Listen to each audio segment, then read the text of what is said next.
வெற்றியைப் போலவே ஒரு தோல்வியும் நல்லதடி. வேப்பம் பூவிலும் சிறு தேன் துளி உள்ளதடி. குற்றம் சொல்லாமல் ஒரு சுற்றம் இல்லையடி.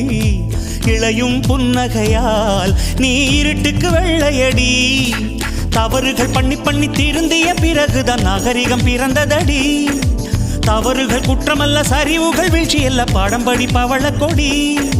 உள்ளம் என்பது கவலைகள் நிரப்பும் குப்பை தொட்டி இல்லை. உள்ளம் என்பது பூந்தொட்டியானால் நாளை துன்பமில்லை. புயல் மையம் கொண்டால் மழை மண்ணில் உண்டு. எந்த தீமைக்குள்ளும் சிறு நன்மை உண்டு. ஓ